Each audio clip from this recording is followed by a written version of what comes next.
Hi everyone, welcome back into the studio. We're going to continue some of our Alla Prima studies, and I'm going to show you a different way of doing the landscapes. Now, if you haven't watched some of my landscapes, I did some waterfalls and different types of mountains, pasture land. I did that in the playlist, the Acrylic Landscapes playlist. There's a challenge. I did 12 landscapes, smaller landscapes for you, and you should watch those as well, okay? Today what I'm going to do is I'm going to show you some different ways in which I visualize landscapes. So in those, I worked from a reference photo, and I showed you how to change some of those to make a better painting.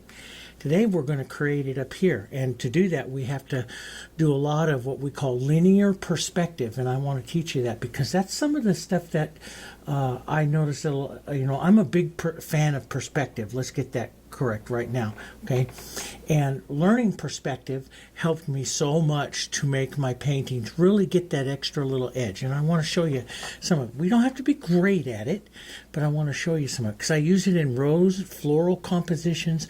I use it in everything, okay? It's how we direct a viewer through what we call the visual journey of the painting. So last night I did this one up. It took me a couple of hours because I changed my mind a few times on some things I wanted to do. But I want to show you this, and we're going to be working on edges. We're going to do most of it with a brush. We're going to start it out acrylic, and then I'm going to flip over to a wet in the wet, an Alla Prima type of do it. We'll do it in, of course, I'll slow down and I'll talk a lot, teach you guys a lot, okay? But this is stuff that you need to learn. You don't just need to watch me just paint something. You need to know what it is that I'm thinking as I'm processing through some of this stuff so that you can learn, that process of creation, okay? So you got to do that. Okay, so what I did is I taped a little piece of paper up here. Now I do it in my S202 online class, which is what I call the Art of Seeing class. It's a never-ending class. It's one that I teach in all the time, and I'm posting a couple videos each month, and I will do probably for the rest of my life because it is an online class that I think we all learn from each other, but we explore different concepts. Now, inside of that classroom, there's a 9-hour series of lecturing that I do on design, okay? And I learned this from reading a 17th century Dutch book that from the Dutch masters, and it was just fantastic.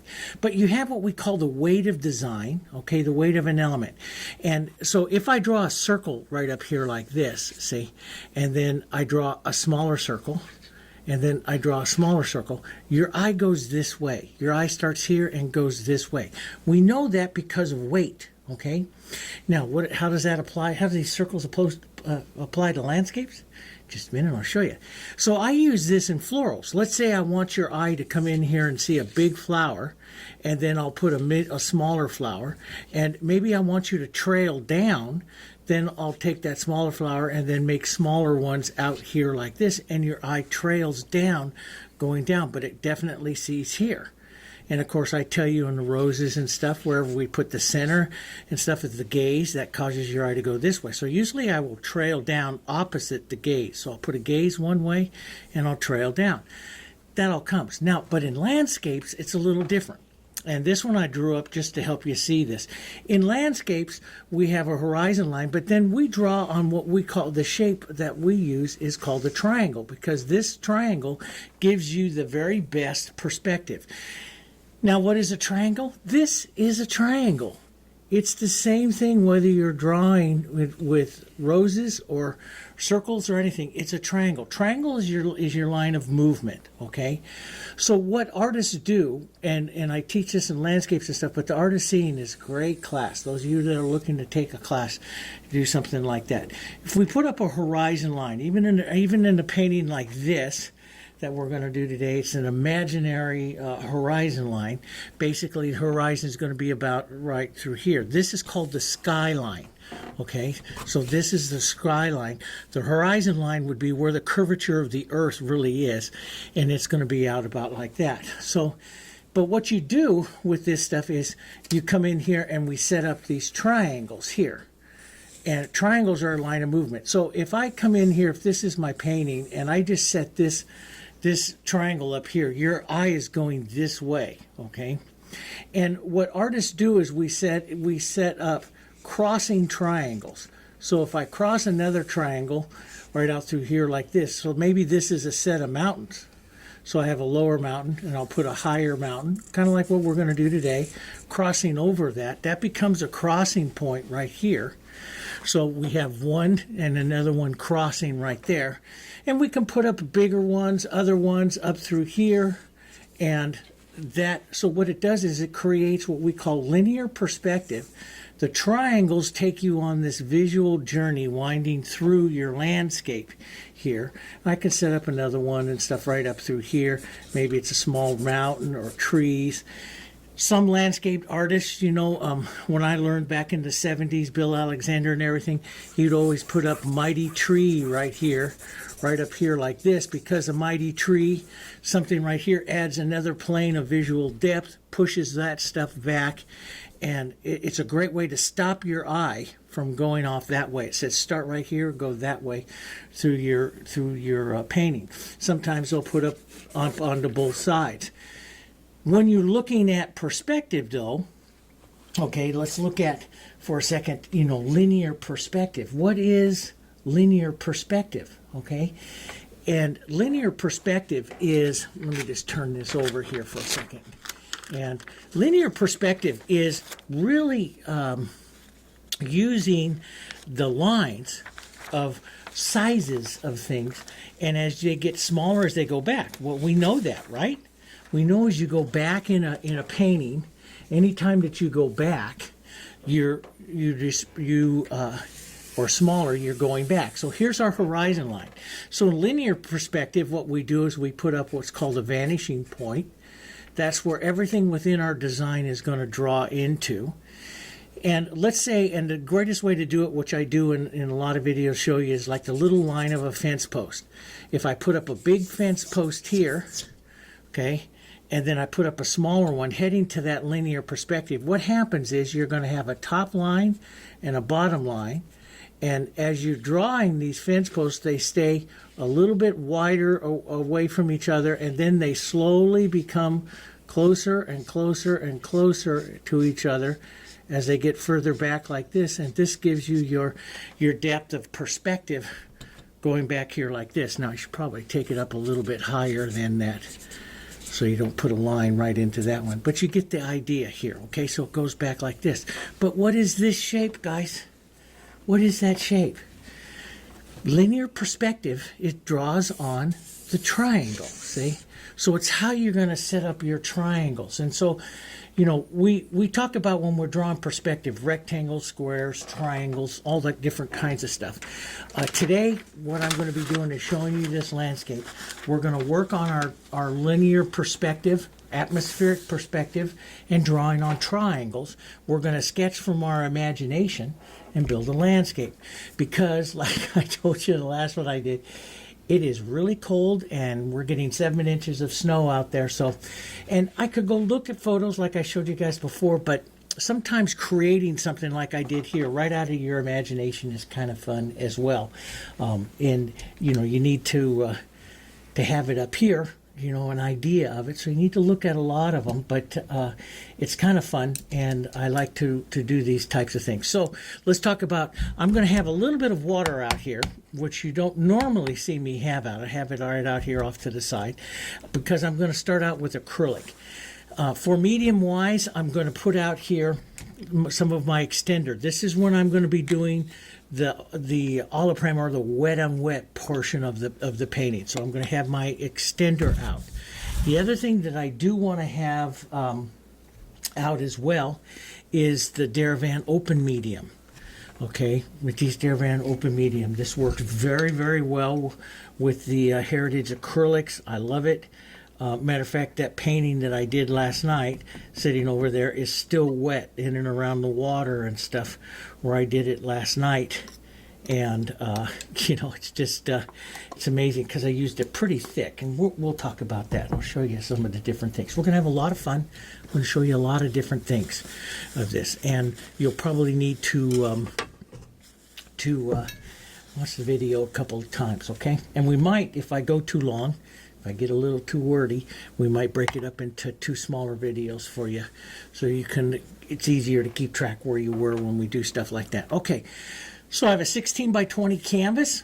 I'm going to be using my fusion brushes. I like to sketch with a bristle brush, and I'm going to be using that. Color-wise, what I have out here, I'm going to have a little bit more limited palette, except for my blues. I'm going to expand my blues, and I'll talk to you that as we get going. We're going to use yellow oxide, burnt sienna. We use pine green. We're going to use the phthalo blue. Now, phthalo blue I always put closer to the greens because it's a blue green. This is the ultramarine blue, which I always put next to my violets because it's a blue violet. This is a premixed color called Sapphire that's in our line, and I don't have very many mixed colors in our line, but I love Sapphire, especially in landscapes and stuff, because it just makes the most beautiful skies, and it's a shortcut color. Now, what is Sapphire? Sapphire right here, if you look at the numbers, those of you in color theory, you know what this means. This is phthalo blue, ultramarine blue, carbon black, and titanium white. That's what those numbers mean, okay? And so it's a nice, already pre-mixed shortcut color, and it's not expensive. Then I have my titanium white out here. Okay, so, and then of course my extender, my open medium, my little cup of water. I'm ready to go. We're going to start out acrylic, and then what I'm going to do is move right over into, I'm going to sketch it first, then I'm going to move right over after I put in some areas of acrylic so it can dry and set. Then I'm going to work into the wet into wet, okay? And that's what I like to do, the way I like to do it. I'm going to take a little burnt sienna. I like to sketch with a burnt sienna or burnt sienna gray, something I'm going to use a lot of into the colors. I'm just going to mix it with a little burnt sienna, a little bit of the sapphire there, and some water. And basically what I'm going to do is I'm going to look for my triangles. I'm going to see where I'm going to set that water, which is going to be the edge of the water right here. This is going to really be kind of a vanishing point almost for me right there. And so I'm going to set that edge of that water right about that height, right about in there. I don't like to go right into halfway, so I'm in just low of halfway. 20 inches by 16 inches, so a little bit low of halfway. Halfway's right about there, so about an inch or so low of halfway. I'll do that. I'm going to bring a triangle of rock right out at this side here, and you can see immediately that moves your eye this way. I'm going to stop your eye right in here with another little bit of rock right there. Okay, and this is what I do. And you know, when I drop all these things, you know, if you go back and you study, I love to study Albert Bierstadt. He was one of the Hudson Valley landscape painters. Beautiful. And I just look at his triangles and his set. Of course, he went out, painted nature, and then he changed it when he got back to his studio in New York. He changed the mountains, the height of it, and stuff like that. Like one up in Colorado that I went up to go walk the same trail and looked at the same spot that he painted back in 1890. Look at this mountain and see what he changed from what it is, and he changed quite a bit. Trying to learn what is it the artist is seeing. That's the most important part. What is the artist seeing? Okay? And how you put these all together, there's just 1,000 different ways to put these triangles together for movement. Okay? Now, a lot of times what I do, if I have a nice strong horizontal, I'll put in some kind of strong vertical or thrust line. And that's what this one is right here. This is a thrust line, basically, what we call thrust line. And I'm going to drop it down, and I'm going to just stop it short right here. That's going to be this big angled one coming down here like this. This one right here, this triangle that you see back here, is the one that's going to control the depth of our painting, basically. Okay? And probably maybe a little lower, somewhere around here. And I'll explain that in just a moment. I'll explain, because we can shove it way back, we can bring it forward. The big, huge traveling triangle that's going to start right up about here, come out almost to the halfway, and then come right back here like this.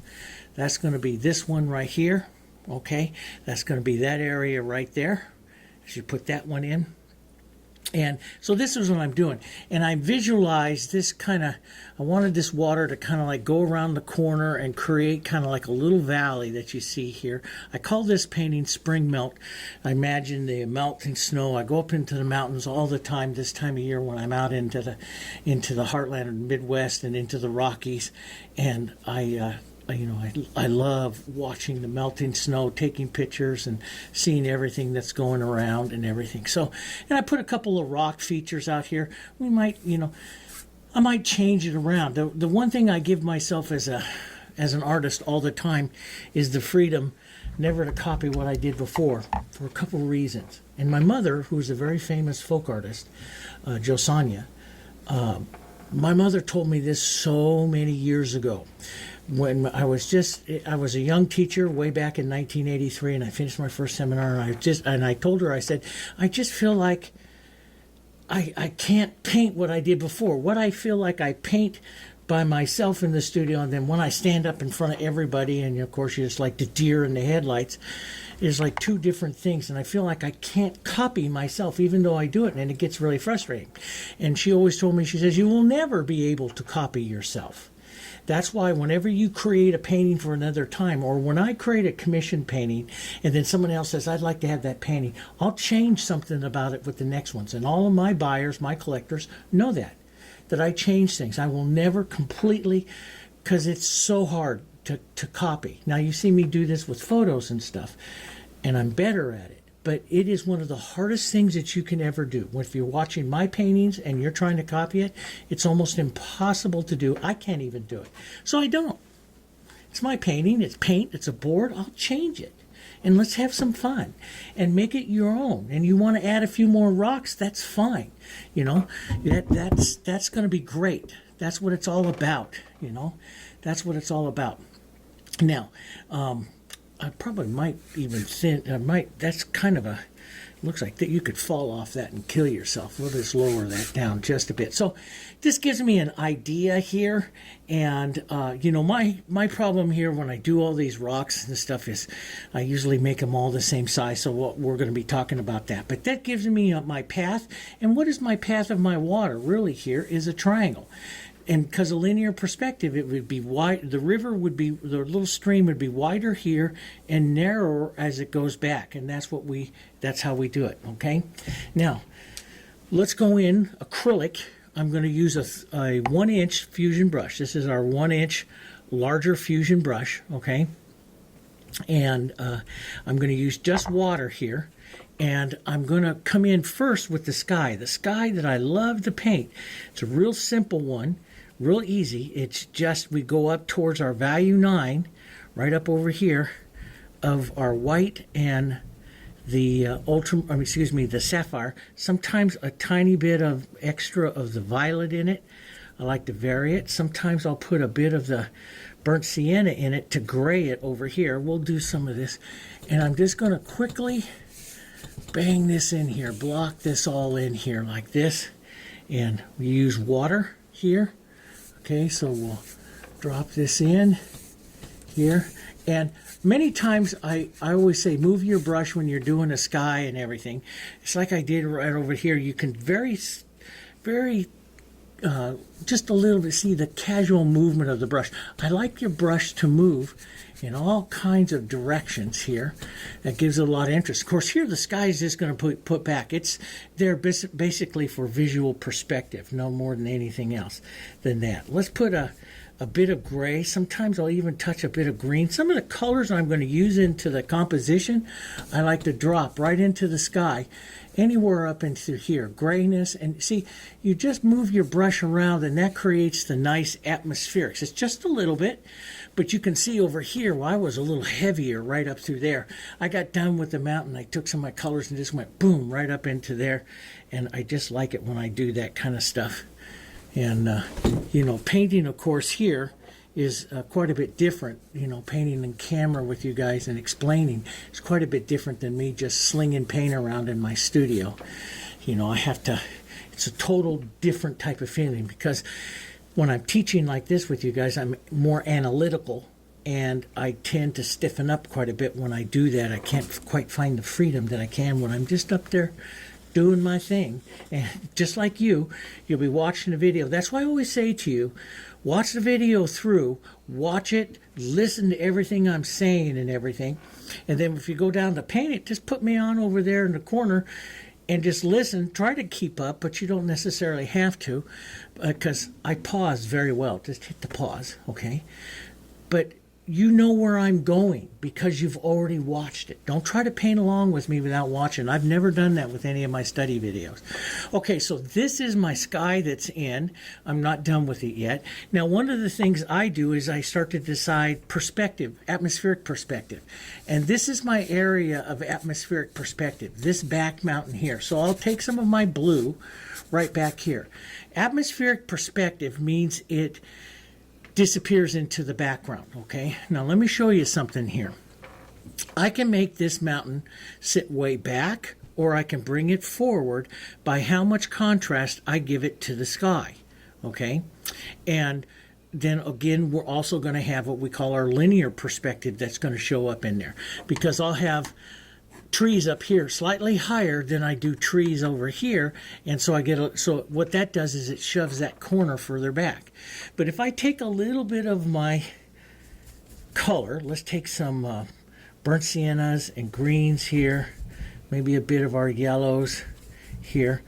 We'll toss this in, loosen this up with some of our sky color. And if I come in here and just say I'm going to, and see what I want you to do is, yeah, I can block that line. I want you to be careful how much we do that. I don't want to do it that much. But I want to keep that line a little softer over here. And I'm just going to kind of block this in, okay? And we'll come over here, we'll put just a bit more color. Now what you got to do when you're visually seeing this, and see, I do this all the time, flowers, everything, so I always know it, but this is my pure color that's out here without sky. That's what belongs up front. This is what belongs in the back of the painting. It's called atmospheric perspective.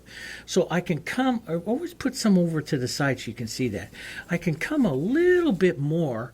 If I want this edge of the hill here to advance, I'll just pull some of this color, but I like to model it in so I get movement here, okay? So I get movement. Some of this will be taken out by sky and, and snow and stuff like that, but I like to have some movement. Now, you see, if I soften here, if I push into while that's wet and soften here like this, I start to shove that corner of the mountain further back. Do you see that? It's going back further around the corner. This is coming forward. So what I'm doing is taking this mountain that's this way, could be horizontal this way, and bringing it off towards you this way. And that's what I did a little bit. Could you do more? Yeah. On here, that's going to be part of your signature. My job is not to say one's better or another. My job is to teach you what happens, to see it, right? To see it. Once we see it, then we can change it. But see, here's my trees back here. These trees in this line, that's the controlling line on how far that mountain pushes back. If I take a little sky color here, let me just put a little extender in this. If I take a little sky color right here like this, and I go right over those trees just a bit. Matter of fact, I do kind of like that, just a bit. Here, okay? See how that shoves back even more? That pushes that back even more. These come forward just a little bit more. Now, that's a little bit of a jump between those two. So this, maybe this one could come forward just a touch more, take some of that sky off of that. But you can see, the closer I make this point right here, which is right up really kind of a vanishing point into my landscape, the more I make that vanish, the more depth I'm going to give to my landscape. If I come in here and if I put this perfect line right up here with real dark colors, I'm now bringing it forward. See, as I put in more color up there, as I put this in darker and darker and darker and more of a perfect line, I'm now bringing it forward and I'm destroying that atmospheric depth. So I don't want to do that too much here. I want to push in just a little bit here, and you can play with it and try it, okay? So you can see now that just recedes back like that, and you do that with sky. So the closer you make something to the sky, the more it recedes. Let's go right up in here to the front. We'll grab a bit more of these colors. We're just going to model these all up, grab some yellows as well. We're going to grab some grays. I'm just going to model these all up, and I'm going to start in pushing in. See, I want different yellows here, yellows to come off, And we could lighten a bit every once in a while here, and color to come off. The color itself would be a little heavier here, and I'll blur the edges for right now. Just blur those off. Pull some of this color down and around, because I'm painting with acrylic. I'm not doing the wet and wet yet, but I want to create some underlying just movement. That's all I want, is movement, underlying movement here. And so we'll create and move some color here. Let's get a little bit more of our greens and burnt siennas and blues. Will make it more gray here, which I like some of those grays coming in there as well, because we're going to have all kinds of rocks here. But I just want color. That sounds, just some color. And see, if I, for right now, if I put any kind of slightly darker, it'll come in front of that. Of course, we'll control that as we get into the painting here. We'll control that a bit more. But let's just pull some of this down, get some of this right down, just block it in. And I will, if I feel it's too much the same, I just come back with more colors, blues, grays here, and I'll start, just adding. Sometimes I do this just to kind of sketch where I might want that rock. Here I put a rock, or where I might want a rock shape, I'll head up into some of my grays and casually, just real close. The color's not, it's not a lot of contrast, because you don't want, when you're sketching like this or building like this, you don't want a lot of contrast, because then it becomes harder to change. If I keep the colors real close together, and I can kind of see it, it's up here in my mind a little bit. If I keep the colors kind of compressed and together a bit, it's easier to change, okay? So you don't know where you're going to go with your painting, so you got to keep it a little bit easy to change. So let's just take a little more gray here, and we'll come in here. There'll be that rocky area right in here, one or two of those here.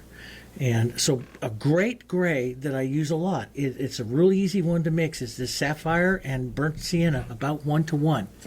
I just love Sapphire for these kinds of things. Now, that's just a touch dark. I could use a bit of light into that.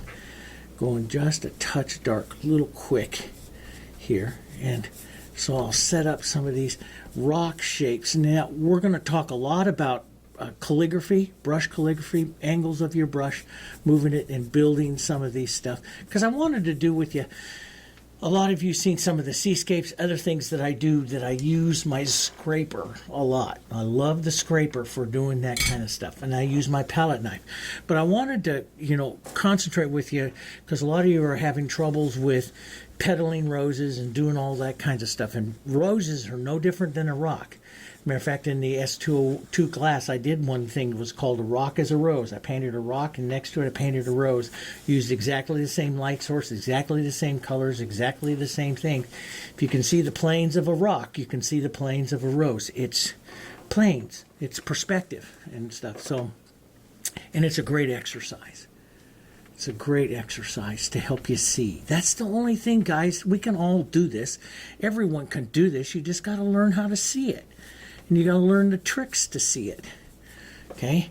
So now you can see the atmospheric perspective here. This is coming forward. This is coming forward. As I come forward into the painting, I'll get a little bit darker, in my colors. Maybe I'll flip over to, and you got to get a little cooler. So maybe even on the shadow side over here, add a touch of violet. Let's just come in and just work a bit of this. And we'll just use some water here to just kind of use all of this. We want these colors to just come off. But thinking perspective-wise, this triangle here will be a little darker. My light's coming in here, right up here from top left, which is one of my favorite ways to bring light into a painting. And so I bring that in, so which means this part of the shoreline right into here is going to sit mostly in shadow. Okay, it's mostly in shadow. And then as I come down through here into the front part of it, we'll get a little bit more color here. And let's get some more grays going here. Let's get some more grays. We'll get more lights, darks, grays. We're just going to have lots of color right in through here, and just short movements. We're not building the rocks yet. We're building color, okay? And paint the rocks right out into the water and the water right into the rocks. We're not worried about edges or any of that kind of stuff. All of that can change. Sometimes I'll take a bit of that color right over here so it doesn't get too isolated. But we'll drop some of these in here. We'll have lots of stuff going on here, but I'm just seeing some color. We'll add just a bit of that through the painting here like that. Okay, now what's really going to give you more dimension here is one of your dark gray rock colors is going to be phthalo blue and burnt sienna. That's a nice dark rock color. So if I start putting this dark color, you can see right out through here. Of course, I got a lot of paint on this, but if I start, putting in any kind of dark like this will all change. Just drop in some dark so you can see what your dark is. You can see dark colors come forward. Darker colors are less atmospheric. Your atmospheric of your sky up here is value 9. So as we get darker colors right up through here, sometimes just do this. Just get that dark up here so your eye can see that dark, where that dark's going to be, and it'll help it, flow a little bit better. Anytime that you want to create depth between two fields of something, you need that dark, but you don't go back there. You can keep that dark right up into what I call the foreground, midground area, but it doesn't go any further than that. There. What will really pull this forward is, let's go right over here to our phthalo and a little bit of burnt sienna, maybe a bit of our other two blues right in here. Let's grab some. This is one of the darkest areas of our painting. It's right over here. We'll even push into some of these grays, because you do this because water reflects everything around it, rocks and sky and everything around it here. But you see that, so this is going to be nice and dark. And then what happens as you go further back, it slowly becomes more like the sky. That's what happens to it.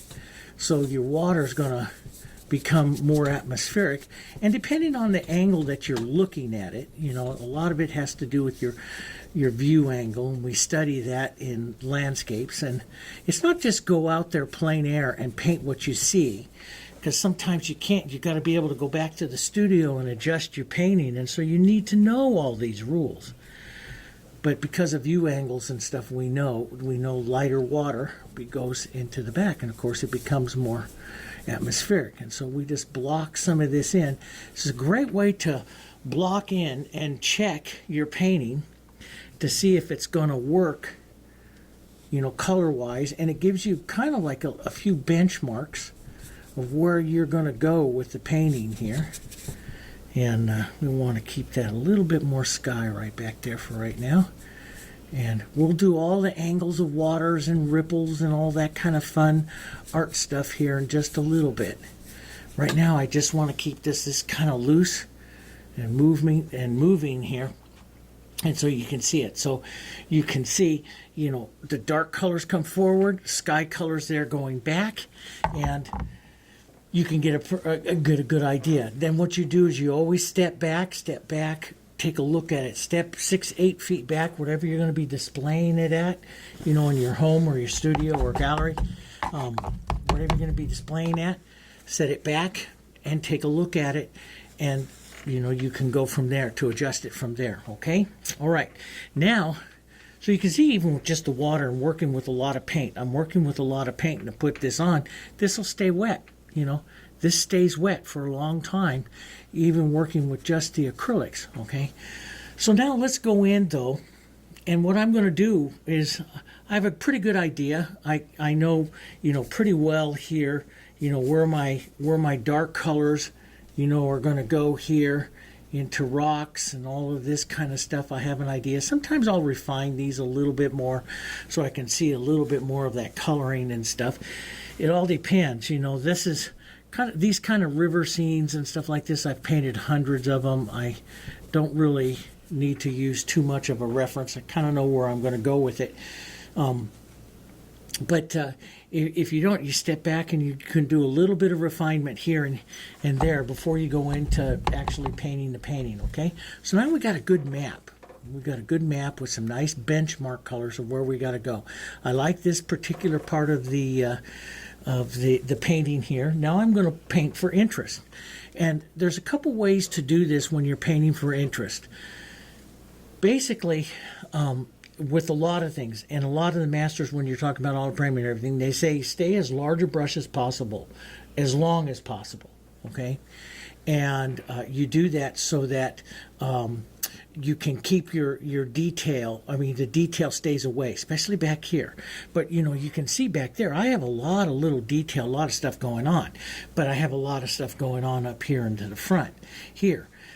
But my colors, my tones and everything are pretty soft. And so I kind of designed to a technique. There's all kinds of techniques, whether you're going to paint super realism or if you're going to paint very, very painterly. When I do Alla Prima, those of you who've gone over to the website and looked on the thing, is called painterly. Painterly is you leave the brush strokes, the brush marks, so it's a painting. It is not a realistic interpretation of copying something and making it look like a photograph. Those, you know, that takes a lot of time for, you know, some work and small brushes. But I do like the painterly thing here because it's a painter. And, you know, this, of course, painterly became very popular during the Victorian times and following that into the Impressionism, in basically painting Impressionism, and which is where I am. I'm an Impressionist more than anything else. I love it. I'm going to keep it painterly. So I want to just move color. So I'm going to key off of everything that I do here for right now is going to be very close to this sky color. So I want to keep it up, right up into my values, right up in here. So I want to move some more tones around here. And as I move this is my 1-inch brush. As I start to move this around, you see I've dirtied that brush, and see how much different colors start to come off here. I'm just going to be a very painterly, loose way of putting this here. But I want to give the angle and movement to the triangle. So I like to use the fusion brush down like this and pull the brush so I can get some of those angles and stuff like that help get that triangle movement like that. But it puts on all this other little stuff, all these colors, so I don't overmix. Okay, and I'll step back and I'll move my brush, and sometimes I'll come in and use the tip and just work it a bit like this, especially if I want an area to kind of soften out. I don't always go one direction because it'll go stiff, so because you're going to have other little things, rocks and angles and stuff like that. But I'll break that, okay? I'll break that edge there. And this is what I did last night when I did that edge back up there. I pinch wiped my brush and just rinsed out that just a bit. And I'm going to take some of my Sapphire, dirty Sapphire with the light color. It's right here, because I wasn't sure exactly when I go paint this just how much I want this to recede or, you know, to set back or whatever. And I picked up color, and then I just took that right up into the sky. And that creates a bridge between my sky and my back area there, and brings them closer to, even more close together, because the colors of the mountain are in the sky and the sky is in the mountain. So that brings them closer together. And then I just kind of break these all up. You know, like I showed you before, stab art. I call this stab art. I just kind of stab around a little bit and create some rocky movement. Not going in specifically back there and creating too much, because it might be too much. Now you can go back in any kind of sapphire and burnt sienna, but keep it lighter in value. Keep it right up in here, 7, 8, 9, right in there. You can tap some of this, put in some verticals here to vertical marks. We can go just a touch darker here towards that 7 here, and you can create you know, the idea of a little rocky edge or something like that. Okay, we'll do more about that. We'll do more with that in just a minute. But one of the things I did do, and I just want to show you this too, is sometimes I'll come in and I'll put in a contrast color to see. And again, this is my benchmark. I'll take pine green and burnt sienna, one of my favorite painting tree kind of colors. Sometimes I'll add a little bit of blue sky and stuff to it. If you want it to stay wet, poke into your extender there. And I'll come up here and I'll use just a corner of this bigger brush and start to create some tree shapes here, just like that. And then just tap across them a bit. But, you know, use these, use the corner of the brush. The corner of a bigger brush creates a softer line than going to a smaller brush. You save that smaller brush for small things up in your detailed areas. And so this is something you learned, you know, if any of you studied Sargent's landscapes and stuff that he did, and everything. He's used that big brush and use just corners of it and stuff to create some of those interesting marks. Now you can darken that with a little ultramarine or a little bit of blue, but you just want some mottled color to come through there. And I use just a corner. I'll pinch wipe a little bit of that color off of here. And I'll use just a corner here to create some other little marks for some other little trees. Sometimes I just kind of push them around. It all depends on how close I want those or how far away I want those to be into the painting. Sometimes I'll spend more time on it. Sometimes I just do little whispers. Sometimes you put these on as just little whispers and then you can come back and develop them later. And then further back here, I'll get a little bit more atmospheric. If you want these to really recede back, put a few here, and then also think the few back here have to be a bit smaller. Does that make sense? So they have to be a little bit more atmospheric and a little bit smaller back there if you want them to recede back, okay? And I came to bring this kind of hill a little bit more forward. I'll grab some of my colors and stuff here, and I brought this part of the hill a little farther forward with some good color marks, blues, burnt siennas, yellows. So you pick up some of those other colors in here, and I like those right up through there. Now the higher you tap up, and we'll set the angles up there in just a minute, but see the different kinds of movement. Now don't go in, and this was the hardest thing for me to do when I was doing impressionism and landscapes. You're painting for shapes and color, areas, shapes, and colors. You don't go in there and make anything back there perfect because you pull it forward. Does that make sense? You put on blurry color, just color and movement, because the way in which it works is if I use these colors, these greens and stuff like that, and then I use them up here, all I have to do is make one or two trees right up here that look like trees, and then you'll see those as trees. So because your eye tracks through the color and then identifies it that way. You don't see all the individual branches and everything on a tree that's sitting on a mountain out in the distance. You don't see that. You just see an area of color. And because that's a color and your eye is blending that atmosphere with it, you identify it as a tree because you see a tree somewhere else about that color. Now, I'm going to go up to one of my favorites, two of my favorite painting brushes. You can tell that in landscapes because they got color all over them. Okay, this is my 1/2 inch and my 10. I love them both for doing this kind of work. I'm going to, let's do my 1/2 inch here. And I'm going to start adding some extender over here into some of my colors and also some of my open medium here, okay? And I'm going to start working some light. I want to work into the 7/8 and 9s here. Okay, and I want some grays, just some lighter grays, a little bit lighter here. And I'm going to start to set up the movement of some snow coming down here onto the hill. Now, that's a little opaque, which means just a touch too much paint. And so I'll push it out just a bit. And I'm going to be looking for movement into the hill here. And I'll change the color up a bit. Sometimes I'll add a little bit of blue. We'll definitely do that more in just a minute. And I'm just going to pull down here. See, the angle at which you pull creates the slope of the hill. And we want to do, I want you to get to start doing this. And this is the way in which I want you to paint. And I'll show you this here with a bigger movement. I'm going to take a little color, and I'm just going to pull that across like that. Okay? So you pull a movement, wipe your brush, and then just touch, take it off. Take that movement off just a bit. But leave some of that movement that you see there, because that creates the slope of the hill. Does that make sense? Okay? And I'll take some of this sky blue, and I do like a little violet in it, tiny bit, some phthalo blue and violet. Put in some of my, and I'll put this in over here to kind of keep it nice. I like the gray in it, so the violet is not very bright. You got to think you got to go to your sky, and you want your gray. We can have a brighter violet later on. Now, violet is the cool color here of the sky, of the snow.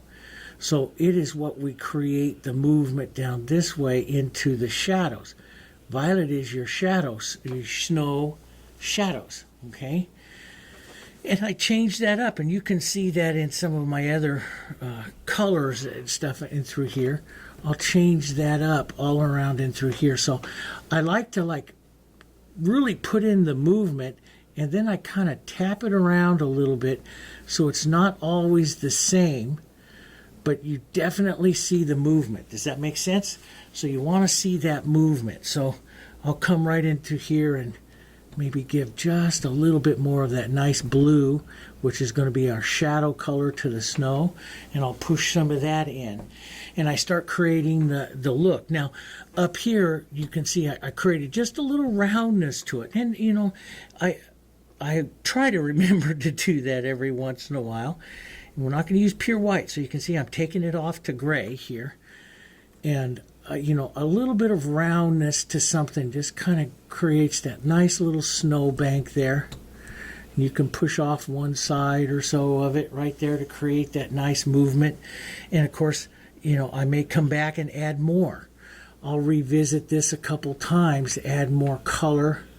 What I think I can get away with, detail and stuff like that back there, how much I can get away with back there. But it's gray, sometimes a little bit of blues. Sometimes you pull that right across, create that movement, soften that, blur out that movement just a bit. Sometimes your finger, sometimes a brush. You use whatever you want. It's your painting. Use little corners back here, touch little bits of the color here. So, and you know me with a lot of things that what I do and teach you in florals and everything, as I paint too much, then I go back and reach some of my other colors and paint it back down into position. That's what I like to do. How I like to paint. And so I may not make perfect rocks back here. I just may take some burnt sienna, some blues here, make a darker, just use some ultramarine blue, nice cool violety blue here. Make some ideas of some rocks, and here let different colors come off your brush here. Let's grab our darkest phthalo and a little bit of the violet in here as we come right down here. That'll help pull it forward. That's my thinking, but I don't want to get that color up here because that'll bring it too far forward. Okay, so now I look at that, and as this starts to dry down, you go, oh yeah, that's drying down a little bit too much.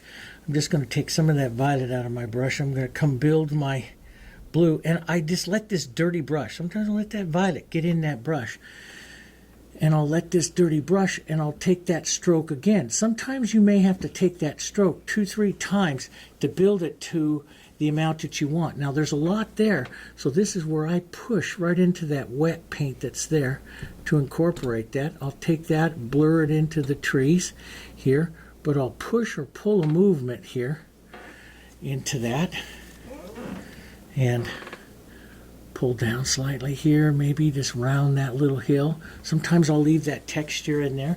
I'll build it, and at some point we've got to go ahead and build more into the front of the scene. But in my mind, I'm always considering, as I'm going back to that, towards that more of that vanishing point back there, getting it like the sky. That's the biggest mistake. And if I was going to tell you to do anything, that's where I tell you right in that area, keep it like the sky, okay? Because it's got to recede, and that's what causes it to recede. Now you can do a little bit of movement lines, like if I put a little bit more of a line here, I'll flatten out that hill a little bit. I'm going to get rid of the texture because I don't want texture back there. But I'll put that extra like little hill line right back in there. That just gives you a little bit more distance, or it pushes it back a little bit more. You'll see other things. I'll take some of these little bits of gray, other color that's out here, and you'll see me work through some of these areas. Sometimes little bits of violet here, colors, different colors, and I just add smaller little bits of movement. What is it? I don't know. It just breaks it up. See, it just breaks up, and you can see me just working and adding all different kinds of stuff here to the painting to get a little bit more interest. Sometimes it's just little marks. Sometimes it's just little drags like that. I use the brush, the different corners, and I don't switch a whole bunch of brushes. I really like to paint. My 10's my favorite. If I'm way in the back like this, I like the 1/2 inch. But my 10 overall, I painted probably 80% of this painting with my 10. And it's big enough to do what I want it to do, and small enough to use the corners to do other things that I kind of like to do. So there's other kinds of little marks. There's other kinds of little touches. Let's get over here, some yellows into that green so they change up a bit. So I might come in here and tap around a little bit and build those, put in a few extra little marks, and it just starts adding a little bit more. Now, right up in through here, and you see the ultimate contrast. That's just a little bit darker than what I have on the one I'm painting there. So I could take the edge of the brush here and increase the darkness here just a bit more here, just into, tap in, pull a line, tap in some little verticals and horizontals here to create some interest right in there like that. Let them kind of soften and fade out till they get back up over here into that one. See, and so what I'm looking at is the color from here to here.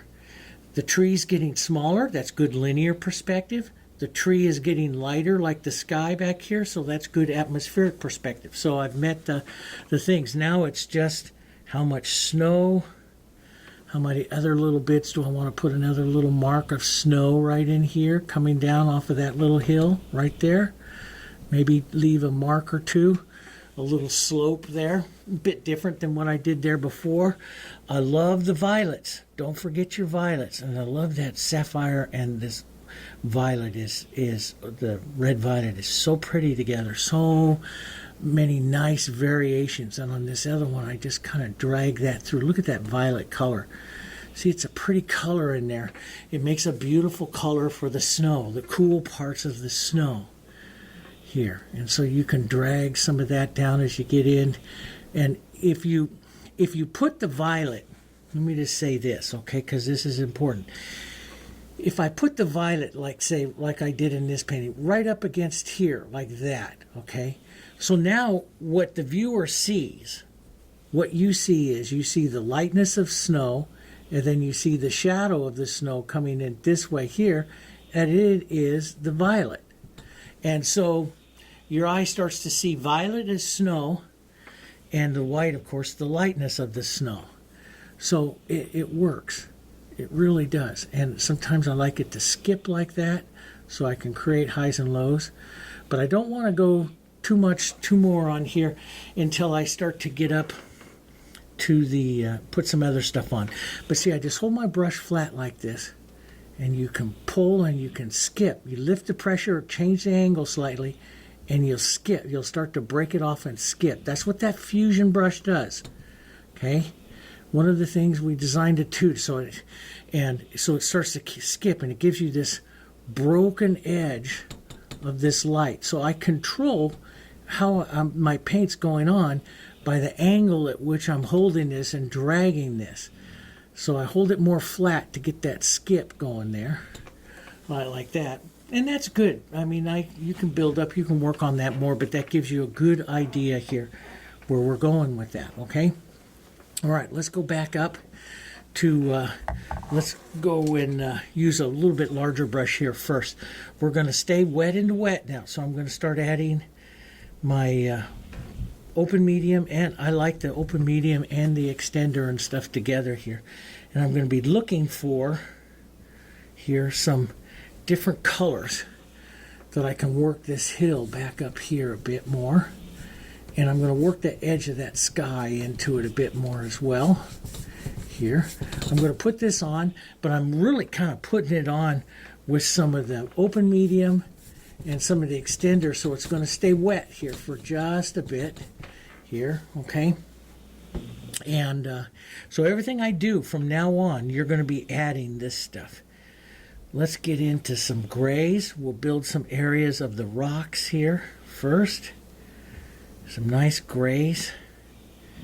So any of your blues, but I really like the to stay more blue violet, which is the ultramarine blue and sapphire blue, to start some of these these gray colors and stuff like that.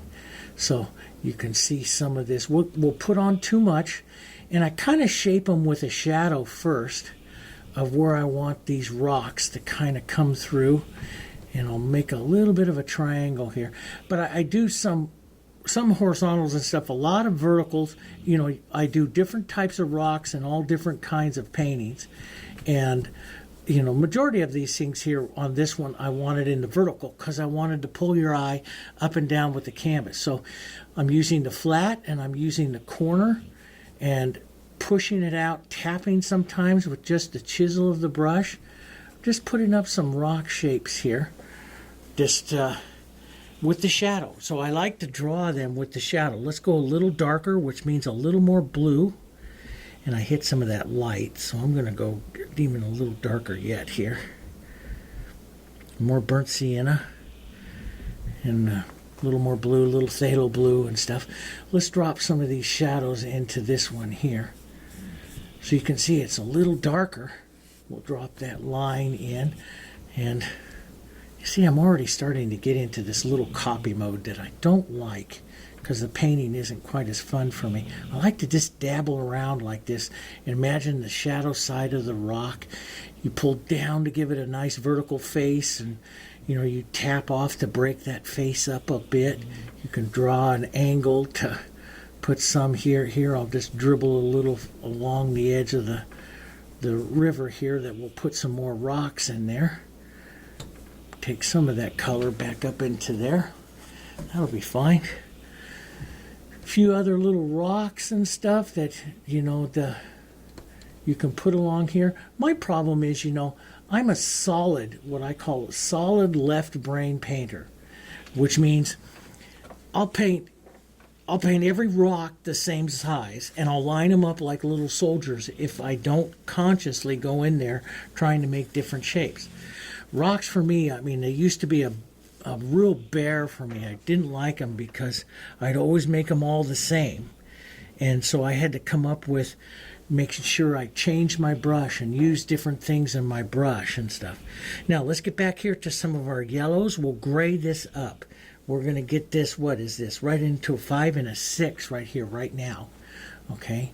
And let's pull across here. And we'll using the big brush. We'll go to a smaller one in just a minute. But we're just looking for some planes. So this right here will be like the light struck plane. This is the shadow plane. Anything at a slight angle like that will be the receding plane. You need to paint your rocks with at least 3 planes. Remember that. That's what's going to keep them. That's what's going to allow you to paint them quick, and what's going to allow them to look a little bit more natural, even though we're painting impressionistic. But you're going to need 3 planes to your rocks. And so I visualized 3 planes: the light struck plane, the shadow plane I already put on, and then an angle right there will be the receding plane. Okay, so here I'll put in a light struck plane right up onto those rocks, because the light's coming from top here, so it's going to hit that light, it hits that area there. And Then we'll put on a receding plane. Let's just put a little bit of light. Now, you know, big brush, because we'll break some of this down a little later, but we'll put some of that in here. And let's put in a nice side plane here. That'll give us a nice bit here. Sometimes I'll break these up with other little sides and planes and other little things here. Okay. Now, when you start to paint these rocks and you start to paint for more interest, we're going to, I'm going to put that brush away for just a minute. And we start to paint for more interest and stuff here, we'll work more colors. So I have this nice dark here, and so we're going to work more colors. This is a technique, and it's one that, and you've seen me use it in a lot in roses and everything like this. It's a wonderful painting technique, and it's probably the basis of a lot of beautiful paintings. It's called broken color. And broken color, those of you who study color theory, you know what it means. We do lessons on just broken color.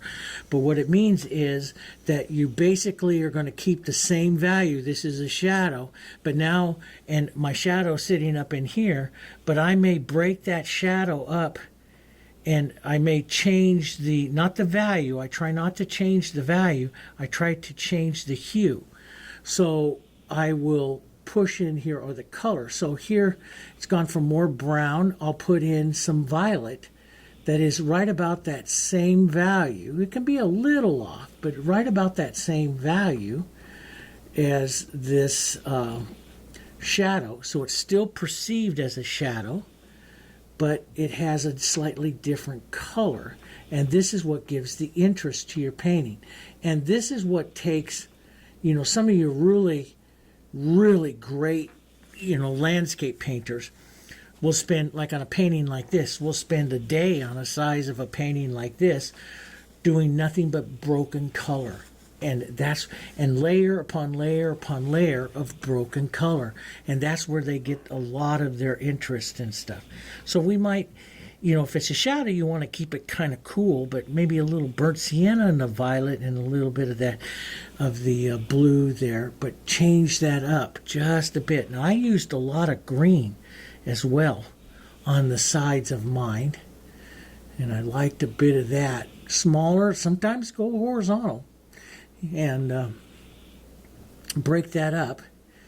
We can tap. You know, I'm gone down to my number 10. This is my favorite painting brush for this. And see, I'll start to work some of those colors just around here like this, just to tap it around. You know, I try to remember, like what I tell you in the roses and everything else like that that we're painting, guys. I try to tell you to try to remember, at least I try to remember, let's put it that way, that, you know, not to work too long in one color. Well, a bigger painting like this, you know, you'll see me just kind of tapping that tone around a bit, and I do like to do that. Excuse me. I do like to do that. And so I'll work that around here like that. So you can see the rocks starting to take some shape there, okay? And you'll work several colors. Now, I'm not going to, you know, I have my painting done. I'm doing this to show you guys this, okay? But I would work it again. I would change it up maybe a bit more yellow, break up some of those strokes of violet, sometimes pulling and dragging like this to create a side plane or a side rock plane here, which creates a little bit more difference into it. The more you put into, of course I don't put anything back here, you know, I could touch up a bit of these softer ones, especially right back up in here, but you know, little bits, you can just tap little bits of that up in there just to give the impression of rocks. We don't need to do a whole bunch up there. Now let's come over here slightly warmer. Let's put a little bit of yellow into this. Let's go lighter, up around a value 8 or so, light, and let's look for the light expression a bit more onto some of these. So I have my light struck plane. I'm not in the receding plane, I'm in the light struck plane. I'm going to restate it a little lighter because I feel it could come a little lighter. So this is where you can get multiple tones on some of those rocks and stuff like that. And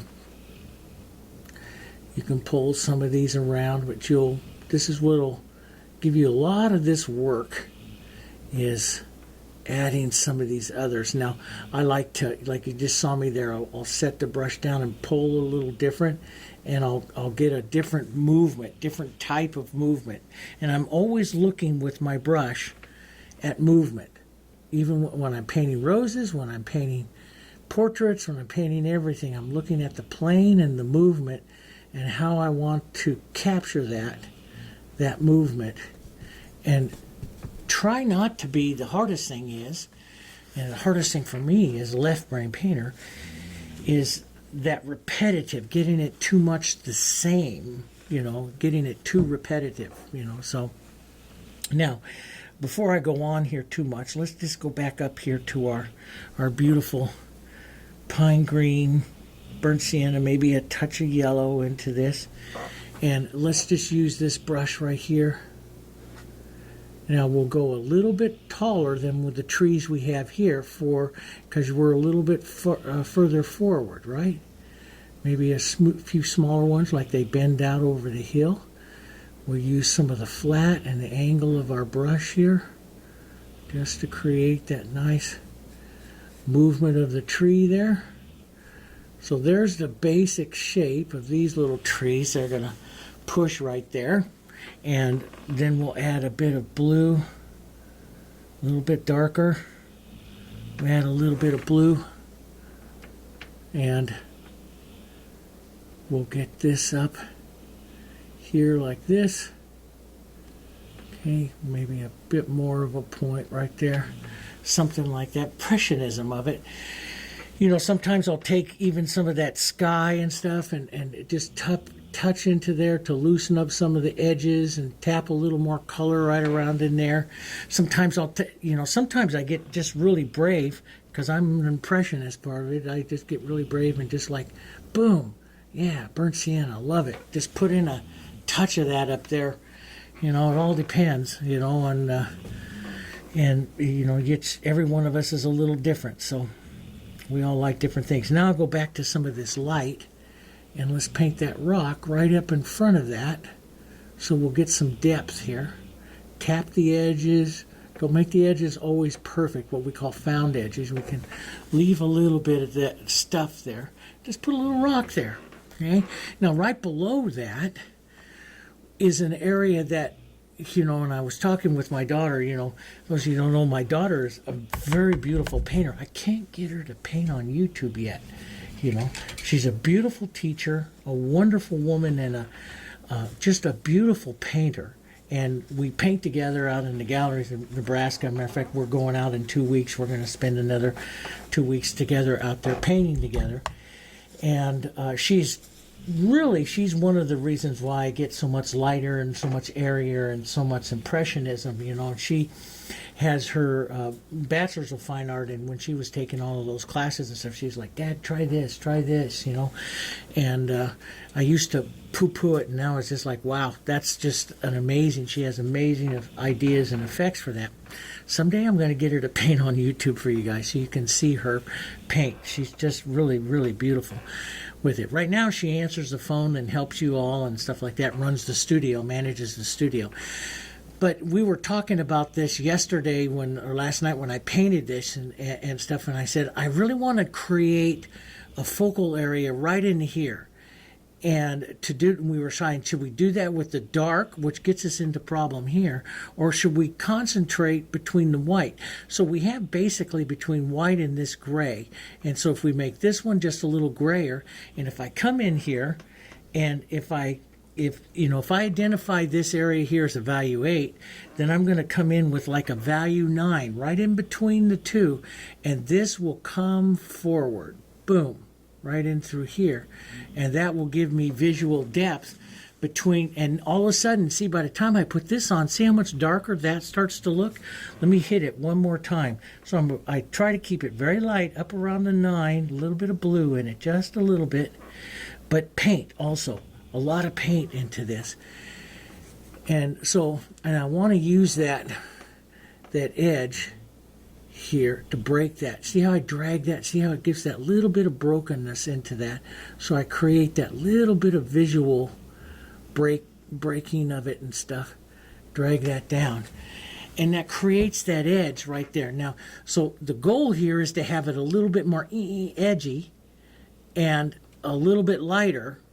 And if I put any kind of dark next to it, and here with this one I have one rock valley. Here I'm going to do two. Just because I can see two there very clearly. So I'm going to come in with a violet and a dark.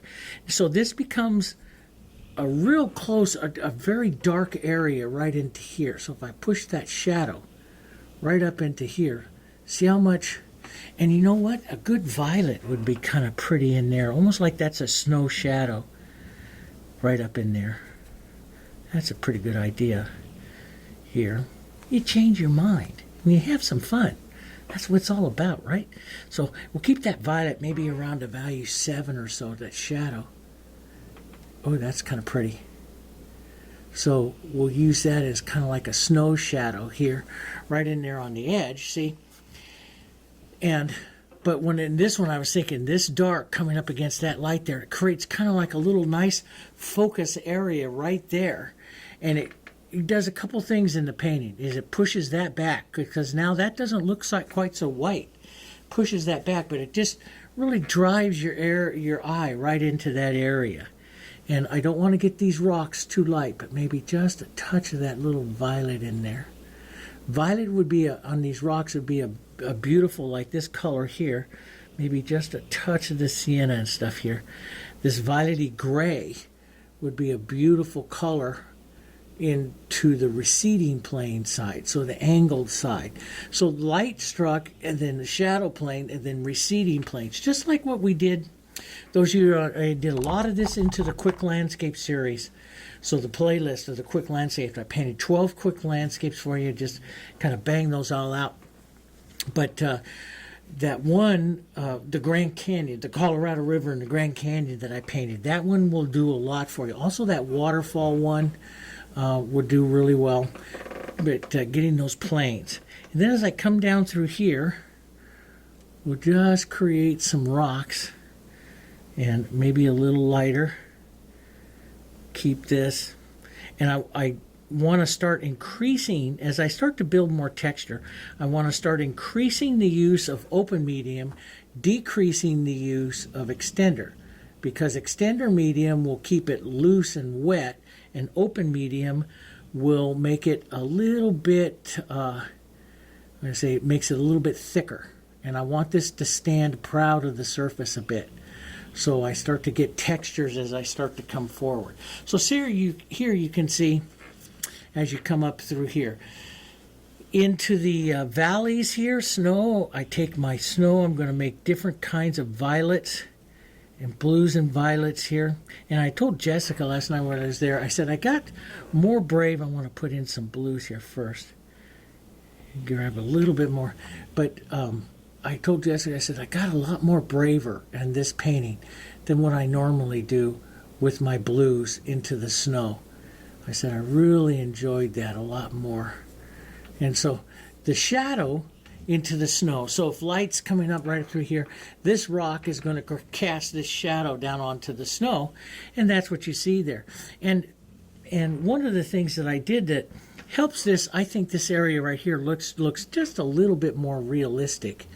Was that I left these little breaks like this. Sometimes I just take the rock color and just tap it back in. You can see where I tapped it back in there. But those little break colors really help to break that up a bit here. Let's just pull a few shadow. Sometimes I let it granulate like that. Sometimes I'll put it in a little heavier. Here, I like both looks. Try not to always paint exactly the same. Here, let's get a bit more blue, violet. Let the color change up just a bit. Here. And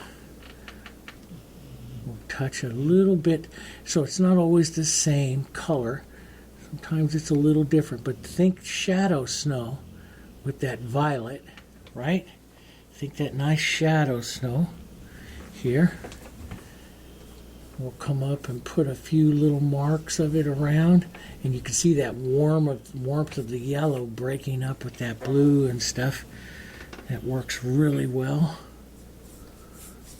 Let's just grab some of that, push that in, and now I'm going to thin this out, gray this and thin this as I come back over here, because I don't want any texture too much over here.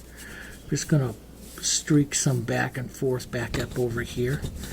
Just push that back. Maybe a bit of our greens. And so if I want an area to recede, I start to use the extender medium. If I want it to stand proud, building stuff up, I start to use that open medium, or I'll thin out the open medium. The open medium is a little bit thicker. Just remember that, so you can get some nice proud areas for your painting that stand above the canvas surface here. Okay, so, and this is a little canvas board. Matter of fact, this one's from Dick Blick, 16 by 20 canvas board. Nice little practice one for you to learn that. But see, I'll keep those strokes kind of soft and just kind of wispy there. And those kind of things set the angle for the mountain, and then then your strokes, the smaller stuff that we use with snow and all that kind of stuff, can sit up, and you don't have to worry too much about the angles. So let's put in some lighter green. I put in this lighter yellow green right up to here. I want this to stand a little bit, so a little bit of this nice. So this is springtime coming, so we're going to have a bit of the green showing up here, somewhere up here. We want some here, and I'll build these colors sometimes just a bit, just whispered over. Lets that color kind of fade away in there a bit. Okay, you can see that here. We put a little bit up here, but as you move through, one of the things, and keep this in mind, guys, this is an important part. As you move through, I just don't want to repeat the colors that I do here. That kind of flattens it out. So when you look at this one right here, see this real light green I ended up here. You don't see it up here. Does that make sense? So you don't see it up there. So you got to think about, colors or part of your mountain heading into shadow or a little bit different here. So I'll be, painting this just a little different. And so that gives more interest to your mountain. If you paint everything the same, moving those same colors through, it's just all going to get flat, okay? So we want to be aware of some of that stuff, okay? All right, so let's go back and put some of this nice bluey violet right down into there. And we'll just kind of pull that stroke. This is what I like. It gives a movement, and I'll work that wet into wet edge there just a bit. So I'll get a nice, see, it's a nice area to really kind of work that wet into wet. But notice I'll pull some different angles and stuff here too to give a different slope. So it's not always that way. Give a different slope, a different feel to it here. Here, back like that. Okay. And around. And let's get up here a little bit closer, maybe towards our blues. Sapphire. Boy, I still got some of that violet right in there. Get this lighter right up there. Some of those nice blues. And kick some of that around. So this is all wet, so you can touch it a few times to incorporate the color to soften it out here. But don't do it too much. You'll lose the, it'll all become one color. So, touch around. Now what I'm going to do here is just slowly go up here towards my whites and add some of these nice grays up here as well. right up here like this. We're going to slowly build. I'm going to come right back out into here. That's a powerful stroke. Isn't that great? Just put that on there and go, no, you don't do that. We just take our brush. I'll wipe my brush slightly like this, and then I'm going to look at incorporating it, moving the edges through. Put on some paint. So there's a couple ways in which I paint, and I've explained to you guys, and is that many times I'll just, and this is what I use my scraper on. And especially like doing a beach scene. There's some seascapes that I painted on the channel, and I pull across this whole big thing here and put all this color up in the front of the beach, and I say, oh God, you guys just all had a heart attack. And see, that just puts on a lot of paint. And then what I do is I manipulate the paint and push it into where I want it to go. I can just kind of drag it down the edge of the little valley here, and as it's coming down towards this little valley, I can push it around and shape it, because I have paint there. Does that make sense? So I can push it around and shape it to whatever I want it to do. So sometimes you'll see me come in really brave and, come right up in an area like this and just go boom like that with the color and drag that through. Then I'll wipe my brush. Sometimes I'll control it by putting another gray into the brush and just work back into it here to take some of it out, okay, to build that area that I want to build. And so some of those areas up there I built 3-4 times. Model my brush here with some of these grays, a little bit of greens and stuff like that, and sometimes I'll pull across to give a different little feel of the snow there. Wipe my brush. Like right up there would be a great place to tap in a little bit of violet into my brush, slightly different than I used before. Don't paint too much with the same colors, and just take some of that out, drag some of that through, incorporate those two color marks together here. See a little bit of violet right there? Just kind of tap on that. Looks like a little hill of color there. Build up a little bit more. Not the same as my other one, and that's okay. Let's get just a bit more there. That's kind of nice. That might be a nice area right up there for a tree. Sometimes I'll push it with my fingers here. And but all of those little kind of ripply things, if you can leave those add a lot. Add a lot to your painting. They really do. And so, boom. See, I like that granulated edge. Wipe your brush. And let's just manipulate that edge a bit. Here. Pull that down through there. Get that nice working of that snow. And pull over a little bit more here.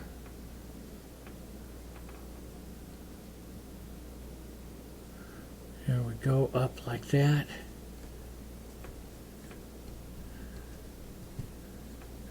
And push that in there like that, okay?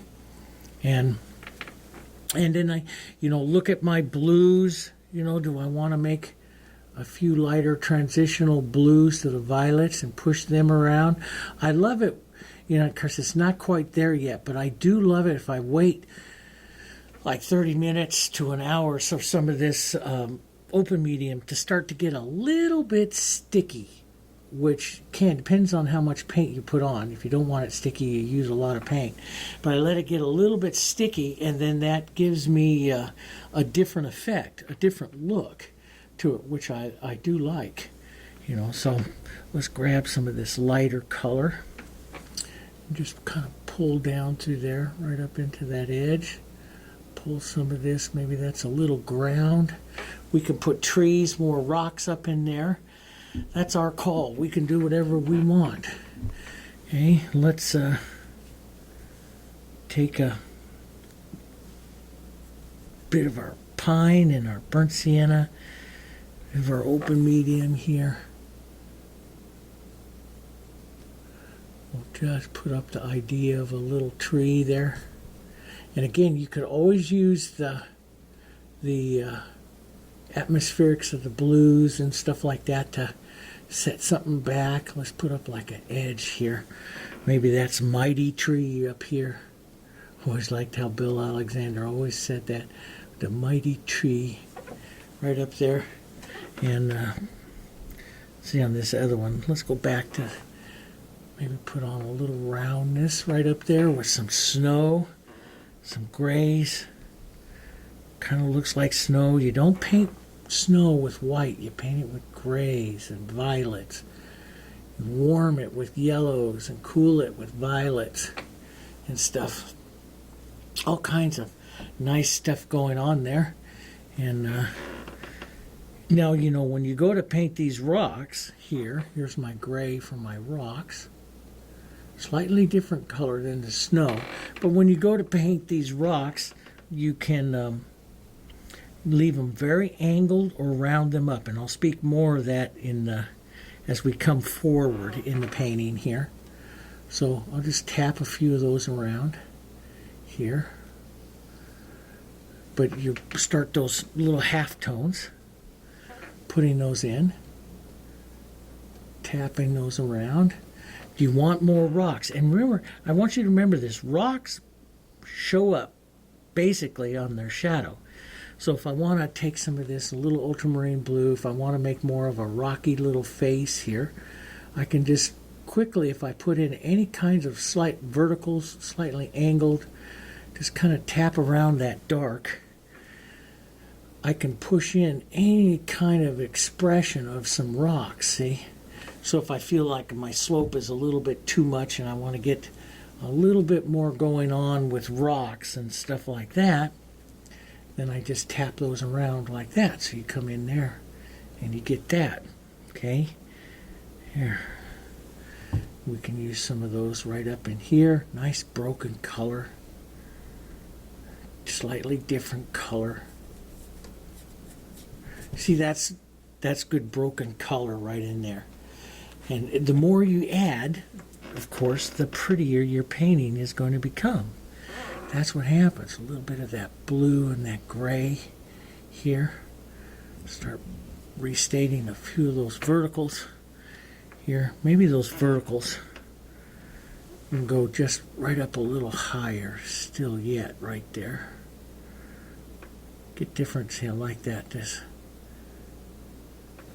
Here we go. And you can use slightly lighter grays.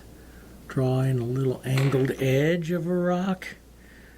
Push up, grab some nice little textures to put on the top light struck plane of the rock. Sometimes pull down, sometimes pull at an angle. Here, sometimes I'll round them. And we can, up near the light of where that that sun hits, that real light snow, we can actually add a bit of yellow into those right up there so that that feels like the sun is hitting right up there. You can do that. All kinds of ways that you can do it, but it's a working of your verticals and horizontals. Take your two colors, you create a mid-tone, which is your receding tone here. It could go a little darker, which is your receding tone, which helps your rocks round over. So you don't just go from light to dark. You can start rounding them over just a bit with some of those other colors and stuff like that, and we can set some other pretty little rock faces. Sometimes take your rocks right out into the snow here. Dabble them around, tap around a bit there. So I get different looks, but the most important color on the rocks, I find, is the dark. And so I usually will tap all around and then come back through with some dark to shape them, to add other little breaks or other little things going on with the rocks. I like to, at least I do, I like to paint the rocks with the dark colors more than anything else. So I can come back here, use just a corner of my brush, add any kind of little details or something like that if I wanted to detail up and add something Works really nice. Create another little break for the rock here. Tap some down through there. And yeah, and add a bit of lighter gray right up against the edge there. Build that. That's all up to you. So I'll go back and forth several times building them. We'll drag this edge out. Lots of different ways to see them and build them. And we don't need to spend a tremendous amount of time. You guys get the idea. But, you know, use different angles on your brush. You know, like one of the things over here, I grabbed some of the blues, violets into these grays. Made this nice thing here. And I started to push-pull. Remember we did this on the pears and stuff? The push-pull into a larger plane like that just gives you a nice variation and a nice modeling. So as I start to come forward, I want the rocks to have more details, more colors, more, you know, more broken color. And I'll start changing my techniques over to a push-pull and a few other little things, which I'll show you here as we go on with this painting. But we'll have a little bit of this stuff tapped around. When I feel that I'm getting pretty close here, let's get a little bit more blue-gray right in through here and kind of drag this over. I like that little snow. Let that come over here, just breaking up a bit. Maybe just a touch more power to that snow. So we'll go a bit lighter right up through here. Sometimes just let it sit up a bit and then just come back. Tap through. Use your brush, put it on, and then manipulate it through. That's what I like to do here and create that snow. But I don't always like the vertical, so sometimes I come in here and I'll make a horizontal pull across or an angled pull across and just tap it along like that snow's just hanging right there on the edge of a rock or something like that, you know, so that it's not always the same. It's not always the same. And then we'll come in here and we'll grab this little bit of blue there. So you can go back with your broken color and tap some more. And of course you would probably want to revisit all of this area again and step back and take a look. But you'll want to revisit all this area again after you do the front part of your painting. Okay, so you know, there's a lot we can do. There's a lot we can do with that. Okay. Anyway, so that gives you kind of a nice view of setting up the background and the midground. And I think because we're at an hour and 32 minutes. Yeah. So last night when I was painting this I was getting close to done. So I am talking a bit much, but I think that, you know, this helps you to hear some of this stuff.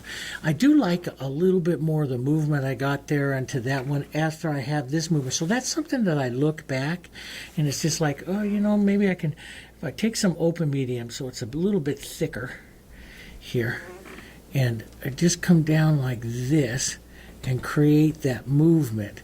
Now I'll let that be a little bit light for right now because it's going to dry down, and if it doesn't dry down I can always glaze that down, but you can always grab a little water and pull through just to make it a little bit transparent and stuff. But I can give a little bit of the movement there on that side, and that's kind of a nice little movement there. It's not taken away from right up here. If it does too much, I start to just tap it a bit and take some of that out. Now that's going to dry about a value down, so it's probably going to dry out okay. I'll probably just maybe change the angle of my brush so my stroke is more powerful, so it's not quite as broken. So I'll put that color on just a bit more right there, and I like that. And I had a bit more color working through. So you can, as you finish one hill, you can go back and tap through. But just don't, this got to remember atmospheric. This one's got to be less than what's going on in here, And of course, this one here, you can build up pretty good. You can get quite a bit of stuff going into this one here. And You know, that's some of that. And you can create like snow ridges here, you know. You don't always have to have a stroke like that. If you feel like you're really, really vertical, take a couple of blue horizontal strokes like this and break the snow up with the little shadow edges there as well. You know, you don't want to do it so much that it's just, I mean, the whole thing just looks so, you know, it's like the Teton, so dangerous, just boom. But yeah, you can have a bit of fun with it. Okay, so we'll go over to, I'm going to go have a cup of coffee, and then we'll take a look at this for a second. Well, then we'll continue on. We'll create another video for this. We'll continue on part 2. We'll paint the water and the front rocks and stuff like that, okay? I think that'll be a good breaking point for it. But that's a good idea for some of your perspective. And, you know, just one last little thing here. Let me show you this. Again, here towards the end, you can always take any of these kind of grays, extender, because you want this thin, not open medium, extender this time, thin in your brush, and hit those edges right back through there like that, and push those trees back to whatever kind of depth that you want to have right there. And any kind of edge, so if I pick up a little more blue-white right up through here, any kind of edge you have right up here is what's going to really separate and push that mountain back, pull this particular triangle forward, okay? Then we'll come up and we'll paint the water on the next one, all right? Okay, see you guys on that one.